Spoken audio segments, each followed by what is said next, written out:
og velkommen til min nye video.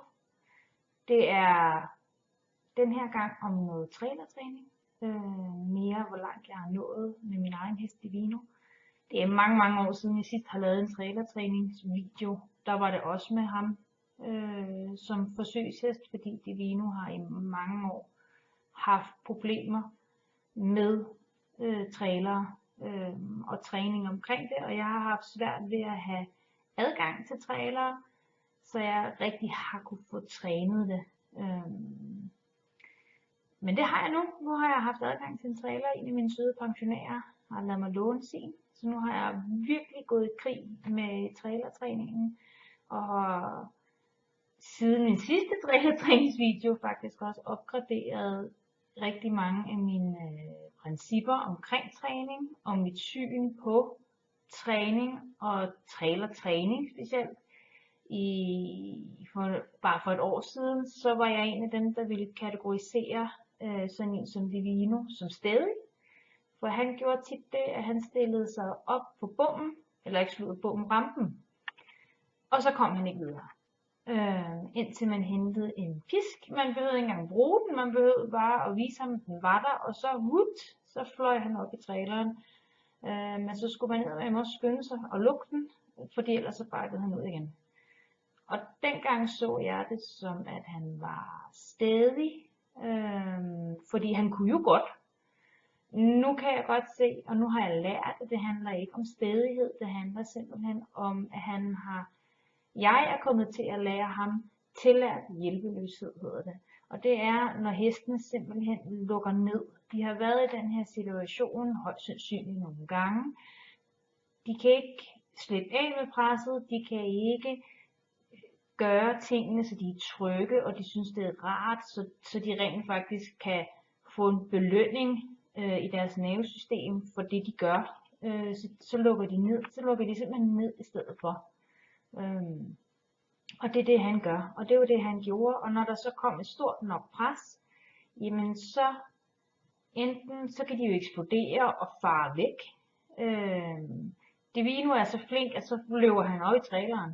Fordi nu kom det der store pres for pisken, den skal hun fandme ikke bruge, og han er aldrig blevet slået med pisken, skal det lige siges. Han har aldrig stået og blive slået, vi har tappet ham på bagparten, og så har vi stoppet det tapning, når han så gik fremad.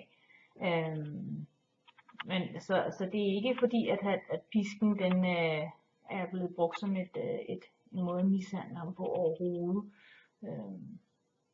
Men så har han jo faret op i traileren, som han ikke synes var rart at være, og som jo bare mindede ham om, at alt det her, det var bare fyldt pres. Og når man prøver at komme ud, så bliver der lukket bag en. Og det er det, jeg kan se nu, at han forbandt jo hele trailertræningen, hele trailersituationen i det hele taget, bare det at være i nærheden af en trailer. Han har altid brustet af dem. Han har altid forbundet dem med pres. Og det pres er jeg kommet til at øge, fordi jeg ikke har været en dygtig nok træner, og jeg har ikke været god nok til at anerkende hans signaler og genkende dem i virkeligheden. Vi har genkendt slet ikke signalerne, som de var. Men det der er altså blevet lavet om på nu. Så jeg har taget nogle trailertræningskurser, blandt andet fra Camilla Stormund har jeg været. Og så har jeg studeret meget mere i hesteadfærd. Jeg har været igennem min egen universitetsuddannelse i Animal Science, så jeg har også lært meget mere om adfærd siden sidst. Og nu er jeg begyndt at bruge klikkertræning, eller jeg genoptaget klikkertræning, fordi jeg brugte faktisk klikkertræning en gang for mange år siden, lige da jeg fik Divino, så stoppede jeg med det igen. Men nu bruger jeg det, nu har jeg taget det op igen, og det gik rigtig godt de første par gange jeg trailertræner. Der lærte jeg ham simpelthen fremad signalet igen.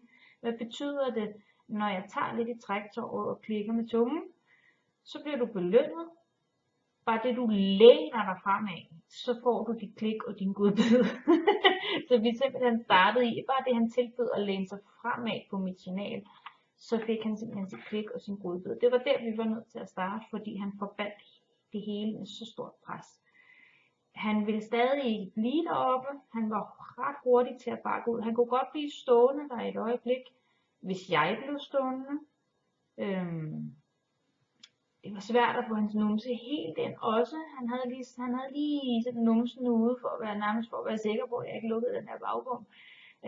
Og på ingen mulig måde, jeg skulle ikke røre ham, så bakkede han også afsted.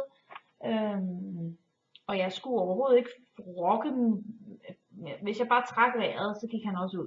Så utryg var han faktisk ved at være derinde. Og det kunne jeg jo se. Så jeg besluttede simpelthen for at lave rent positiv forstærkning. Så jeg stillede ham foran traileren med et træktog i. Han skulle forholde sig til traileren. Han skulle græsse eller gå væk. Altså det var den eneste regel. Vi er foran traileren, og du skal have hovedet mod mig. Jeg står inde i traileren, og der står jeg bare og snakker lidt flink til dig en gang imellem. Bare for at fortælle ham, at tingene er okay. Og så fik han egentlig selv lov. Jeg vidste jo godt, at han havde godt en idé om, hvad man skal. Men jeg lå ham fuldstændig selv styre det. Og hvis han bare gik op på traileren og ramte den, så fik han jo en godbid, klik, og så gik vi ned. Og så startede vi igen. Og lige pludselig så stod han jo oppe i traileren. Helt af sig selv, uden at jeg spurgte om det. Og vi kunne stå op i traileren, og han kunne puste, og jeg lå ham kigge ud. Jeg lå ham bakke ud, når han havde lyst. Ja, der var intet. Jeg prøvede ikke at holde ham derinde. Jeg spurgte ikke, om han kunne blive derinde. Jeg lå ham fuldstændig selv styre, så han havde kontrol over situationen. Og det fungerede også rigtig, rigtig godt. Jeg manglede stadig det der med, at man kunne sætte bagbommen på. Så det var jo så det næste, der skulle arbejdes med. Der skulle faktisk arbejdes med 2 ting. Jeg skulle arbejde med, at jeg skulle også bede ham om at komme op i traileren. Fordi at selvom jeg synes positiv forstærkning, og hesten selv får lov at vælge, er helt fantastisk, så er der også bare situationer, hvor at man så høj grad man nu kan, skal kunne stole på, at hesten faktisk går op i traileren, når man beder dem om det og gerne vil have det. For eksempel hvis man skal til tandlægen og til dyrlægen. Der er det lidt at stå, og så er det den dag, hvor hesten den ikke tilbyder at gå op i traileren overhovedet, og man har ikke lært den, at man spørger, kan du være sød at komme op? Vil du ikke være sød at komme op i traileren? Det beder jeg dig lige om. Hvis de ikke har lært det, så er det jo svært. Så kan du ikke bede, altså, så kan de situationer godt være svære, og der er jo mange, der sikkert, når min hest, den har kun brugt positiv forstærkning, den får altid selv lov, og den vælger altid at gå op i traileren. Det er super fint. Og det er også fantastisk for dig, at så meget stoler jeg bare ikke på min hest. Jeg har brug for, at jeg også kan sige til min hest, nu vil jeg gerne have, at du går op i traileren. Og han så svarer, forhåbentlig med højst sandsynlig stor sandsynlighed, jamen det kan jeg godt. Jeg kan godt gå op i den trailer for dig. Så han skulle lære, at jeg spurgte ham pænt, om han ikke ville gå op i traileren. Og så skulle han jo lære at blive stående derinde, og at jeg kunne stå. Første skridt er, at jeg kunne være nede ved bagbommen, så jeg kunne lukke efter ham. Så det er faktisk det, vi skal se på en video her lige om lidt. Det er der, jeg er nået til, at jeg beder ham om at gå ind, og jeg kan blive stående ved bagbommen. Så jeg håber, I vil nyde det. Nu blev introen lidt lang, men resten af videoen er ikke så lang. Så jeg håber, I får noget ud af det. Så er vi simpelthen i gang. I kan se her, går jeg op til traileren. Jeg beder ham om at stoppe. Han er faktisk begyndt bare at gå direkte ind, men jeg beder ham om at stoppe. Det kan jeg godt lide, at min heste kan. De lige stopper på rampen, og så kan jeg klargøre dem til at gå ind. Så beder jeg ham om at gå ind. Jeg holder pisken lidt for lang tid op på hans bagpart, fordi den bliver faktisk deroppe, mens han går fremad. Og det kan jeg godt se nu, at det er noget, jeg skal forbedre. Jeg skal fjerne mit signal, lige så snart han går frem. Men prøv at se.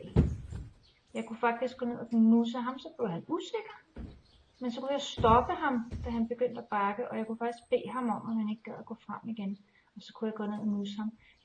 Det kunne jeg ikke for nogle måneder siden. Der var han bakket hele vejen ud. Så han er simpelthen blevet så god og så dygtig, og jeg kan gå ned og nusse ham en gang til på numsen. Jeg kan se, at jeg er lidt forhastet i mit kropssprog. Jeg har lidt travlt. Der skal jeg lære lige til de ånderne og slappe lidt mere af. Men han er simpelthen kommet så langt. Så det her, det skal vi bare arbejde videre med. Og jeg kan røre ham. Jamen, jeg havde simpelthen så optur den dag, og bad ham om at gå tilbage, og bad ham om at stoppe. Og han gjorde det, og der var bare stille og rolig ro, og alt var bare lækkert. Nu skal vi bare arbejde på, at numsen skal helt ind, og jeg kan lukke på den. Hvad